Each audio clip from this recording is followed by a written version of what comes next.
Eh, t'as vu les dents de la mer? T'as kiffé, hein? Eh ben méfie-toi parce qu'un plan peut très bien en cacher un autre.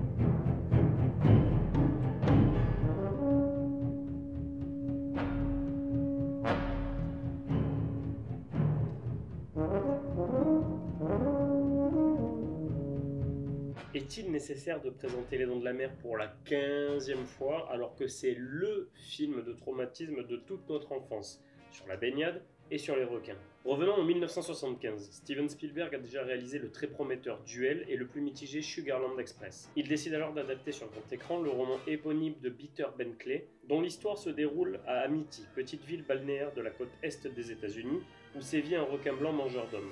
Malgré une production très compliquée, le film devient le premier blockbuster de l'histoire. Sorti en plein été sur la quasi-totalité du territoire américain en simultané, accompagné d'une campagne marketing hors pair, bref, c'est le raz-de-marée. Le succès est tel qu'il engendrera bon nombre de rejetons voulant surfer sur la vague, pour le meilleur et bien souvent pour le pire. Puis, il y a cette scène quoi.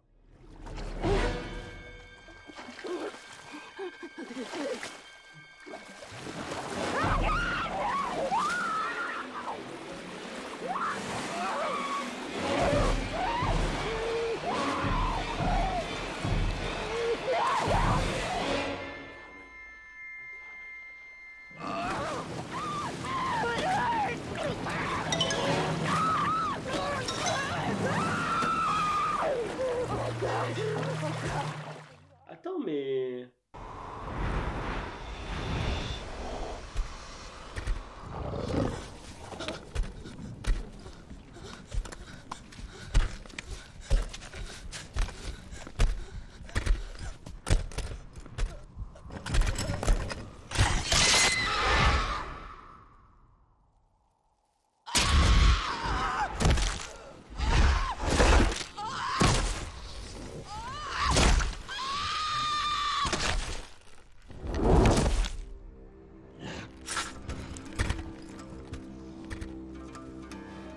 Vous l'aurez compris, il y a ressemblance, il y a influence, mais essayons d'aller plus loin que la simple citation en essayant de deviner pourquoi. 5 ans avant Silent Hill, Christophe Gans réalisait Le Pacte des loups. Revisite de la célèbre légende française de la bête du Gévaudan, on y suit l'enquête de Grégoire de Fronsac, naturaliste en exercice à Paris, qui est envoyé en Lozère pour percer le mystère d'attaques de loups ultra-violentes. Elle semble émaner d'une bête disproportionnée, féroce et avide de sang. Il se confrontera alors à la méconnaissance des locaux dans une confrontation entre sciences naturelles et croyances occultes. Le Pacte des loups marque par sa liberté de ton et son mélange des genres. Gans adore le cinéma de genre, d'où qu'il vienne, et n'hésite pas à en piocher les meilleurs éléments pour offrir un long métrage débridé et ultra référencé. Le lien avec Les Dents de la Mer, me direz-vous? À la sortie du Pacte des loups, beaucoup de spectateurs ont loué l'influence du cinéma asiatique, notamment lors des scènes de combat dignes du grand cinéma de kung-fu hongkongais. Mais ils en ont oublié une tout aussi évidente: le cinéma italien. Comment ne pas voir l'impact de Sergio Corbucci dans cette arrivée poisseuse et mystérieuse? Ou bien le baroque propre au giallo dans les scènes hallucinées de rêve avec Monica Bellucci? Mais l'influence la plus importante revendiquée par le réalisateur reste l'œuvre de Mario Bava.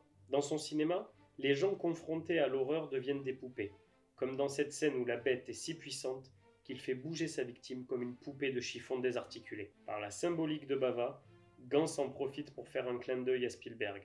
Ce n'est alors plus les dents de la mer, mais les dents de la terre. Vous l'aurez compris, si vous avez aimé les dents de la mer, jetez-vous sur le Pacte des loups. Je parlais plutôt dans la vidéo des héritiers des dents de la mer, et celui-ci en fait partie et se situe même tout au-dessus du panier.